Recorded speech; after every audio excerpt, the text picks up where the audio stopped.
जय माता दी दोस्तों, जानते हैं कौन से लक्षण बताते हैं कि आपकी कुलदेवी आपसे नाराज है और आपकी पूजा का फल कोई भूत ले रहा है।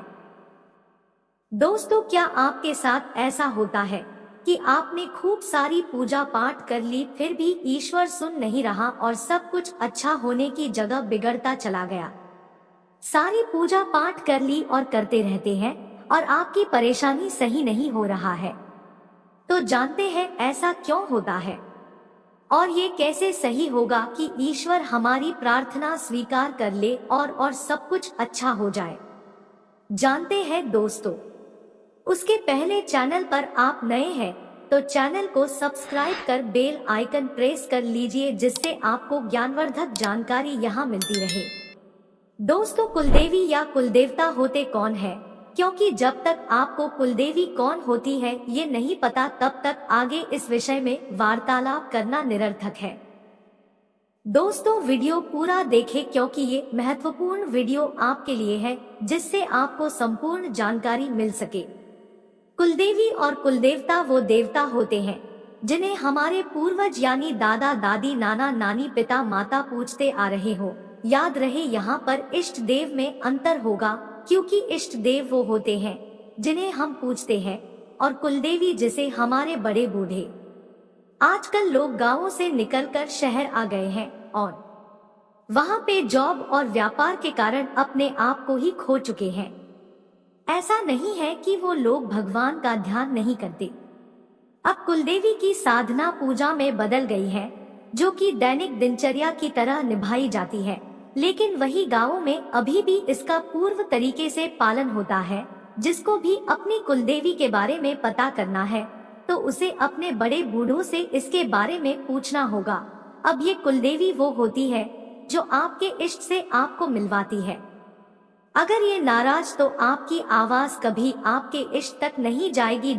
और इनके नाराज होने से आपके पितृ भी नाराज हो जाते हैं, क्योंकि ये इन्हें पूजते आ रहे होते हैं।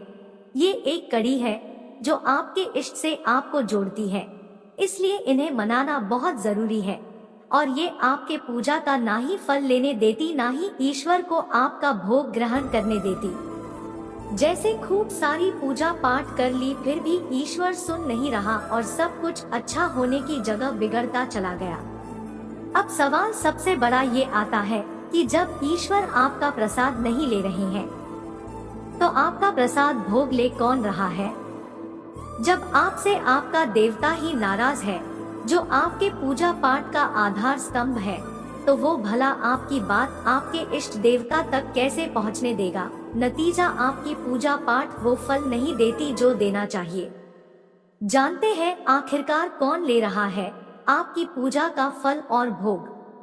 आपकी पूजा का फल ले रहा है कोई भूत और प्रेत जो आपने ही बुलाया है। कैसे? आइए समझते हैं। सबसे पहला कारण अपनी कुलदेवी को भूल जाना, जिससे उस घर की सुरक्षा टूट गई है। दूसरा, उस घर में पूजा पाठ न होना, जिससे नकारात्मक शक्ति आ गई है। पहले पूजा पाठ होती थी परंतु फिर बंद कर दी गई। पूजा पाठ होती थी लेकिन जब परीक्षा हुई तो उसके परिणाम में ईश्वर को कोसा गया और पूजा पाठ बंद कर दी गई। दोस्तों, कुलदेवी खुश तो पूरा जहां आपका होगा। पूर्व काल से ही हर पूर्वज अपने कुल के कुलदेवी यानी देवता की पूजा करते आए हैं, ताकि उनके घर परिवार और कुलों का हमेशा कल्याण होता रहे। कुल देवी आध्यात्मिक और पारलौकिक शक्ति से कुलों की रक्षा करती रहती है, जिससे नकारात्मक शक्तियों और ऊर्जाओं का खात्मा होता रहता है और परिवार में सुख शांति बनी रहती है। आप निरंतर हर बाधाओं को चीरकर आगे निकलते जाते हैं। जानते हैं कैसे कुल देवी या कुल देवता को प्रसन्न करें? इसके पहले आपने वीडियो को अभी तक लाइक नहीं किया तो वीडियो को लाइक कर लीजिए। दोस्तों, कुलदेवी या देवता की पूजा में इन बातों का रखें ख्याल, जरूर शीघ्र पूरी होगी आपकी मनोकामना। हर समाज और परिवार के कुल देवी या देवता होते हैं। कई हजार वर्षों से लोग अपने कुलदेवी देवता की पूजा करते आ रहे हैं।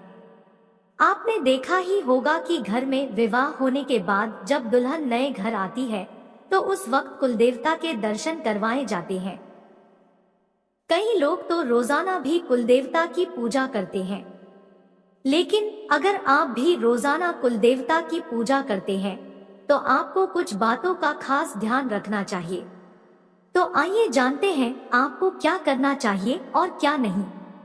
कुलदेवता के साथ अपना इष्ट देव को भी करें याद। घर में पूजा करने का अर्थ है कि घर में सकारात्मकता ऊर्जा का प्रसार करना। ऐसा माना जाता है कि पूजा करने से न सिर्फ मन को शांति मिलती है बल्कि घर का वातावरण भी अच्छा रहता है। शांत मन से कुलदेवता का ध्यान करें। ध्यान रहे आप जिस आसन पर बैठे उसका सम्मान करें और पैर से आसन को न खिसकाएं बल्कि हाथ से ही आसन उठाकर रखें। मंदिर में रखे जल से भरा कलश। अपने घर के मंदिर में रोजाना कलश में जल रखें और कलश पर स्वास्तिक बनाएं। जल को रोजाना सूर्य देवता को अर्पण करें। ऐसा करने से आपके कुलदेवता आपसे ऐसे करें स्मरण। शास्त्रों के अनुसार कुलदेवी और कुलदेवता की कृपा पाने के लिए रोजाना सुबह और शाम को भोग लगाने के साथ उनके नाम का उच्चारण जरूर करें।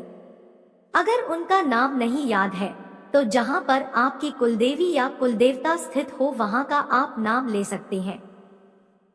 कुलदेवी के बारे में कुछ न पता हो तो अगर किसी व्यक्ति को अपनी कुलदेवी या देवता के बारे में कुछ भी नहीं पता है तो उनका ऐसे ही स्मरण करते हुए मां दुर्गा और भैरव महाराज के नाम पर पूजा कर सकता है। नींबू उतारे। कुलदेवी या देवता की अपार कृपा पाने के लिए उनके स्थान पर जाएं और एक साबुत नींबू के को अपने ऊपर से 21 बार उतार लें। इसके बाद इसके 2 भाग करके अलग अलग दिशा पर फेंक दें। इसके बाद कुलदेवी या देवता से क्षमा मांगकर पूजा पाठ कर लें। घी का दीपक। कुलदेवी या देवता की पूजा करते समय शुद्ध घी के साथ धूप और कपूर जलाना चाहिए। साबुत चावल चढ़ाएं। कुलदेवता को चंदन, अक्षत, सिंदूर आदि जरूर लगाएं। इसके साथ ही हल्दी में लिपटे पीले चावल को भिगोकर अर्पित करना शुभ होता है। पान के साथ चढ़ाएं ये चीजें।